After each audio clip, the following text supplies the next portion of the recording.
నమస్కారం ఫ్రెండ్స్. ఇప్పుడు సోషల్ మీడియాలో కానీ మెయిన్ స్ట్రీమ్ మీడియాలో కానీ సర్కారు భూముల ధరలు పెంచడం వల్ల జనాలకు అంటే ఈ ఆగస్టు 1 నుంచి భారీగా రిజిస్ట్రేషన్ ఛార్జెస్ చెల్లించుకోవాలి అని మెయిన్ స్ట్రీమ్ మీడియాలో సోషల్ మీడియాలో బాగా గొడవ జరుగుతుంది.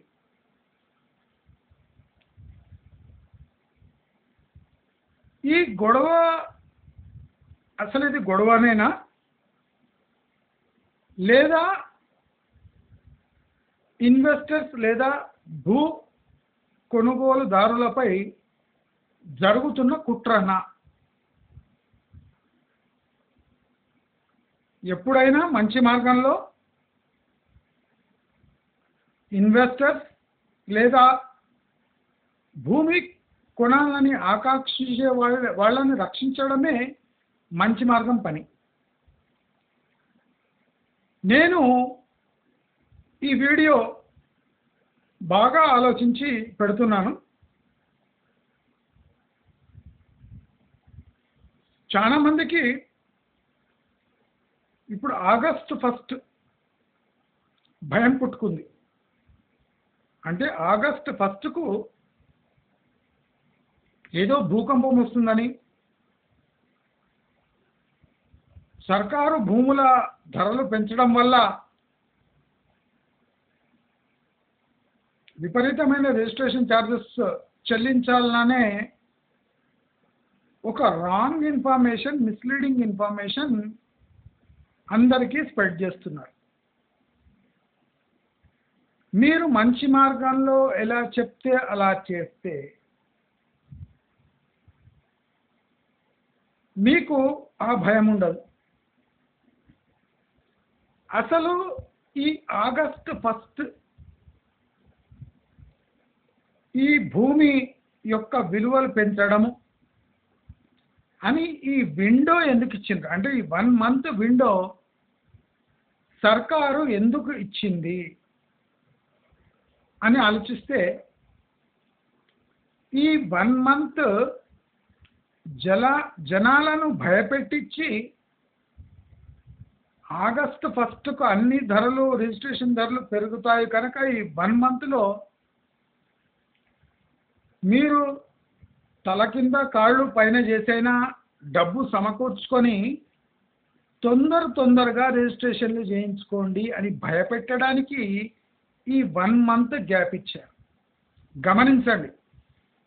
మనం సైకలాజికలీ స్ట్రాంగ్ ఉంటే ఏదైనా ఒక సిచ్యువేషన్ దాని వెనుక ఉన్న మతలబు ఈజీగా గ్రహించి తప్పించుకొని లక్షలు మిగిలించుకోవచ్చు. అదే గవర్నమెంట్ పన్నిన పన్నాగంలో మనం ఇరుక్కున్నామంటే చాలా ఈజీ. ఆగస్టు 1కు భారీగా రిజిస్ట్రేషన్ ఛార్జెస్ పెరగనున్నాయి. ఈ లైన్ వినగానే ప్యానిక్ మోడ్లో వచ్చేస్తాం. అంటే బాగా బ్రెయిన్ ఉన్న ఎడ్యుకేటెడ్ పర్సన్ కూడా ప్యానిక్ మోడ్లో వచ్చేసి లక్షలు బయటి నుంచి అప్పు తెచ్చైనా ఆ కాల పరిమితిలో తన రిజిస్ట్రేషన్స్ పూర్తి చేసుకుంటాడు. ఇది ఎంత మూర్ఖత్వంతో కూడిన చర్యనో మీరు ఆలోచించండి. మీకు పెరిగిన ధరలు బట్టి మీ రిజిస్ట్రేషన్ ఛార్జెస్ ఒక 30,000 నుంచి 1,00,000 వరకు పెరగవచ్చు. కానీ ఈ 1 మంత్ గ్యాప్లో రిజిస్ట్రేషన్ చేసుకోవాలంటే మీరు గమనించండి, దీంట్లో ఎంత కుట్ర ఉంటుంది. ఎంత ఈజీగా అలవోకగా జనాలను ఫూల్ చేసి రిజిస్ట్రేషన్ ఆఫీస్ చుట్టూ అంటే ఆ రోజు కిక్కిరిసిపోయి ఉంటుంది.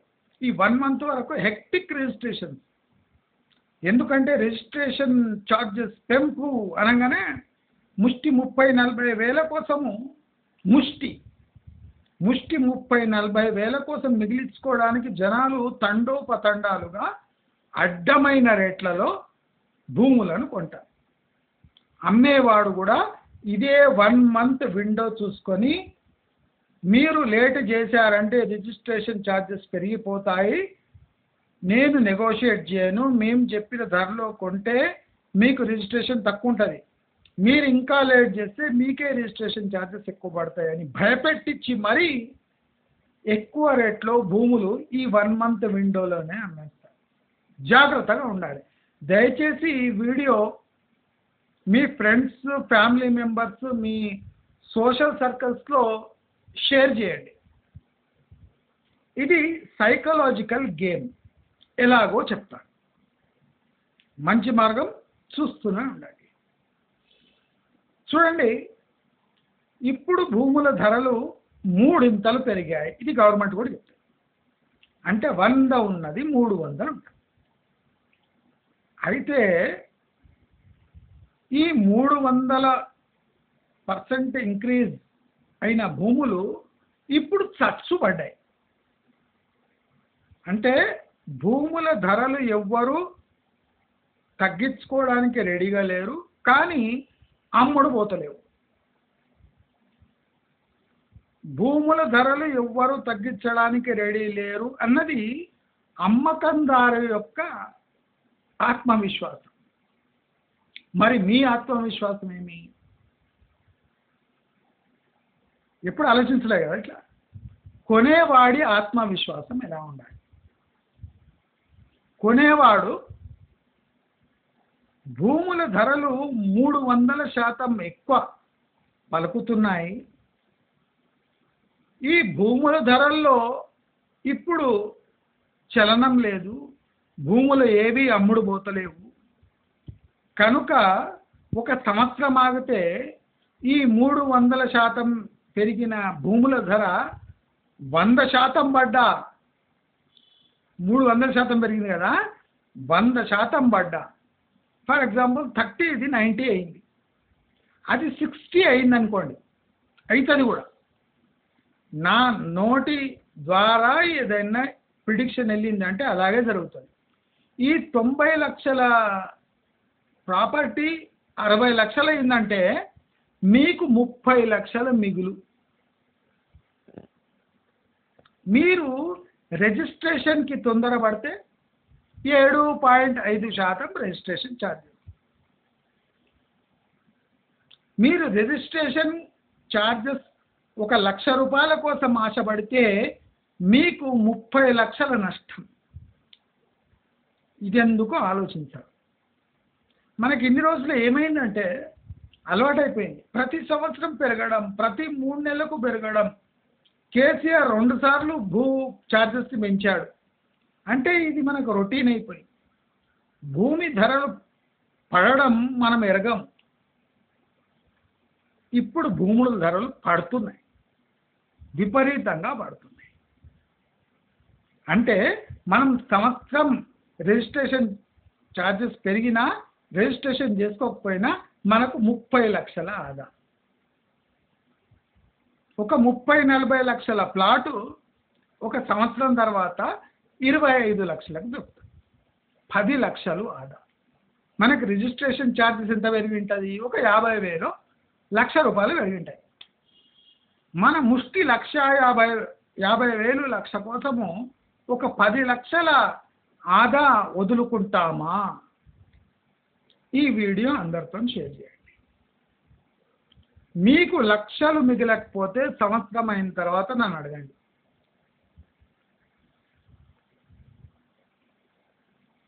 గవర్నమెంట్ ఒకటి అనుకుంటే కన్జ్యూమర్ ఇంకోటి అనుకోవాలి. గవర్నమెంట్ కావాలని ఖజానా నింపుకోవడానికి మనతోని ఓటేయించుకొని మన జేబే కొల్లగొట్టే పని చేసే ప్రభుత్వానికి చెక్ పెట్టాలంటే ఎవరు ఆగస్టు 1 లోపు రిజిస్ట్రేషన్ చేసుకోకండి. ఎవరు ఆగస్టు 1 లోపల భయపడి రిజిస్ట్రేషన్స్ చేసుకోకండి. మీకు మిగిలేవి 50,000, 1,00,000 ఇటువంటి ముష్టి అమౌంట్లు మిగులుతాయి తప్ప లక్షలకు లక్షలు ప్రాపర్టీ వాల్యూ పడేది ఎవ్వరూ డిస్కస్ చేస్తలేరు. మీరు గమనించండి, ప్రాపర్టీ ధరలు పెరుగుతాయి, ఆగస్టు 1 లోపల రిజిస్ట్రేషన్ చేసుకోవాలనే మాట గట్టిగా ప్రతి ఛానల్లో, ప్రతి సోషల్ మీడియాలో, ప్రతి మెయిన్ స్ట్రీమ్ మీడియాలో, ప్రతి పేపర్లో వేస్తున్నారు. కానీ పడుతున్న రియల్ ఎస్టేట్ ప్రైజెస్ ఈ పెరుగుతున్న రిజిస్ట్రేషన్ ఛార్జెస్ కన్నా 10 పడుతున్నదని ఎవరు చెప్తలేడు. ఎప్పుడు సైకలాజికల్ అంటే గేమ్స్ ఆడేటప్పుడు సైకలాజికల్ ఓపిక, సైకలాజికల్ అంటే ఒక బ్యారికేడ్స్ ఉండాలి. ప్రతిదానికి అంత సులువుగా ఇన్ఫర్మేషన్ని తీసుకోకూడదు, వదిలేయకూడదు. ప్రతి విషయాన్ని విశ్లేషించాలి. భూముల ధరలు ఎందుకు పెంచారు? మన శ్రేయస్సు కోసమా, రైతు శ్రేయస్సు కోసమా? ఇప్పుడు రైతులు రిజిస్ట్రేషన్ చేసుకోవాలన్నా ఎక్కువ రిజిస్ట్రేషన్ ఛార్జెస్ ఇవ్వాలి. రైతుకు పనికిరాని భూధర పెంపు, రియల్ ఎస్టేట్ వాళ్లకు సావు దెబ్బ, ప్లాట్లు కొనే వాళ్లకు సావు దెబ్బ, ఫ్లాట్లు కొనే వాళ్లకు సావు దెబ్బ. మరి ఎవరి కోసం ఈ భూ రేట్లు పెంచుతున్నారంటే మన అంటే ఏలుతోని నొక్కించుకొని పవర్లో వచ్చి మన జేబులే నొక్కేస్తున్న ప్రభుత్వాన్ని చెంపపెట్టు పెట్టాలి అంటే ఆగస్టు 1 లోపల ఎవ్వరు రిజిస్ట్రేషన్ చేసుకోవాలి. అప్పుడు ఏం జరుగుతుంది? అప్పుడు సర్కారుకి భయం పుట్టుకుంటుంది. ఇప్పుడు నార్మల్ రిజిస్ట్రేషన్ ఉన్నప్పుడు ఏ రెవెన్యూ వచ్చిందో ఆ రెవెన్యూ కన్నా రెవెన్యూ పడిపోయింది అంటే మనం చేసింది ప్రజాస్వామ్యంలో ఖూనీతోని సమానము. ప్రజలు మనపై పెట్టిన ఆశలను అడియాశలు చేస్తూ రైతుల కోసం పట్టణం ప్రజలను అంటే రియల్ ఎస్టేట్లో ఇన్వెస్ట్ చేసే వాళ్ళను, రెవెన్యూ జనరేట్ చేసే ప్రజలను వెన్నుపోటు పొడిచి నయా పైసా చెల్లించని రైతు కడుపు నింపడానికి మాకు వెన్నుపోటు పొడుస్తున్నారు అని గట్టిగా మనం చెప్పగలిగితే సర్కారుకు లాస్ట్ టైం ఒక్క చంప మీద పడ్డది. బీఆర్ఎస్ ఎమ్మెల్యేలు సిటీ చుట్టుముట్టు ఎందుకు గెలిచారు అంటే దీనివల్లే గెలిచారు.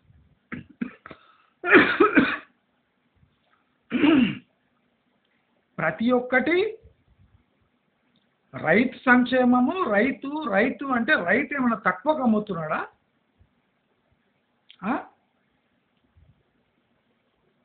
ఇస్త్రీ చేసేవాడు బొగ్గు మీద ఇస్త్రీ చేసేటప్పుడు ఎంత అమౌంట్ తీసుకున్నాడో ప్యాంటు షర్ట్ ఇస్త్రీకి ఇప్పుడు గవర్నమెంట్ ఇస్తున్న 200 యూనిట్ల సబ్సిడీ తీసుకొని కూడా అంతే రేటుకు మనకు ఇస్త్రీ చేసి ఇస్తున్నాడు. ఎందుకు?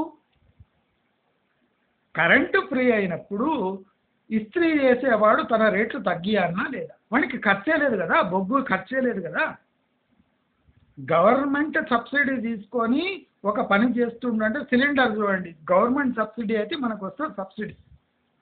మరి గవర్నమెంట్ సబ్సిడీ తీసుకొని ఒక ప్రైవేట్ పని చేసినప్పుడు ఆ గవర్నమెంట్ సబ్సిడీ వాల్యూ మన బట్టలపై పడకూడదా, ఇస్త్రీపై పడకూడదా? ఎంటికలు ఉండని లేకపోని 100 రూపాయలు కటింగ్, కొద్దిగా ఎంటికలు ఎక్కువ ఉంటే 150, 200, 300, స్టైలిష్ కటింగ్కి 350, 400. ఇలాంటి వాళ్లకు గవర్నమెంట్ కరెంటులో 200 యూనిట్లు సబ్సిడీ ఎవరిని అడిగి ఇచ్చింది? రైతులకు రుణమాఫీ ఎవరిని అడిగి చేశావు? ఇస్త్రీ వాళ్లకు 200 యూనిట్ల కరెంటు ఫ్రీ ఎవరిని అడిగి చేశావు? కటింగ్ షాప్ వాళ్లకు 200 యూనిట్ల ఫ్రీ ఎవరిని అడిగి ఇచ్చావు? వాళ్ళు రేట్లు ఏమైనా తగ్గించారా నీవు సబ్సిడీ ఇచ్చినాక? తగ్గించలేదు కదా. ఎందుకు తగ్గించలేదు అడిగావా? మీకు సబ్సిడీ ఇచ్చింది మీకు వెసులుబాటు కోసం, కానీ మీరు వసూలు చేసేది అంతే. దానిపై ఎవరైనా ప్రశ్నించారా? ఎందుకు ప్రశ్నించకూడదు? 2-3 సవాళ్ళు. మీరు భూ రేట్లు పెంచడం వల్ల లావాదేవీలు తగ్గిపోతాయి, లావాదేవీలు తగ్గటం కారణంగా రిజిస్ట్రేషన్ కానే కావు. దట్స్ వై రిజిస్ట్రేషన్ కూడా పడిపోవడం వల్ల రిజిస్ట్రేషన్ నుంచి వచ్చే ఆదాయం కూడా భారీగా తగ్గుదల నమోదవుతుంది. నేను చెప్పిన కదా, భూ రేట్లు ఎక్కువ చేసినా మ్యాక్సిమం పెరిగినా 3% కన్నా ఎక్కువ పెరగదు. భూ అంటే ఛార్జెస్ ఎక్కువ చేసే కన్నా ముందు ఎంత ఉంటుందో దానికన్నా హార్డ్లీ 3% ఎక్కువ రెవెన్యూ జనరేట్. ఈ ఎక్కువ జనరేట్ అయిన రెవెన్యూని తీసుకోపోయి ఏం చేస్తుండ్రు? ఆ మాఫీ ఈ మాఫీలు చేస్తుంది. పట్టణ ప్రజలు లక్షలాది మంది ఒక 10, 20, 50 వేలు పెట్టి వ్యాపారాలు స్టార్ట్ చేసి వ్యాపారాలలో తీవ్రమైన నష్టాలు పోగైతే ఆత్మహత్యలు చేసుకొని అడుక్క వినే స్థాయిలో ఉన్నారు. మరి రైతు బంధులాగా ఇన్పుట్ సబ్సిడీ లాగా అంటే అర్బన్ ఏరియాస్లో ఉండే చిన్న చిన్న వ్యాపారులు నష్టపోతే గవర్నమెంట్ ఎందుకు చెల్లించద్దు? వీళ్ళు జిఎస్టీ చెల్లిస్తలేరా? వీళ్ళు ప్రాపర్టీ ట్యాక్స్ ఇస్తలేరా? వీరు ఇన్కమ్ ట్యాక్స్ ఇస్తలేరా? ఎవడి డబ్బు దోచి ఎవడికి తినబెడుతున్నారు అని అడగకూడదా? మనము ఆతృతతో రిజిస్ట్రేషన్ ఛార్జెస్ మిగిలించుకోవాలని లక్షలు కోల్పోతున్నాము అని సోయి లేకుండా పిచ్చి వాళ్ళలా ఒక 20, 30, 50 లక్షల రూపాయలు మిగిలించుకోవడానికి పరుగులు పెడుతూ రిజిస్ట్రేషన్ ఛార్జెస్ మిగులుతాయని లక్షలు ఎక్కువ పోసి అడ్డమైన ప్రాపర్టీస్ రిజిస్టర్ చేసుకునే అవసరం ఏమాత్రం తెలంగాణ ప్రజల్లో లేనే లేదు. నేను చెప్పింది కరెక్టా కాదా ఒక్కసారి ఆలోచించండి.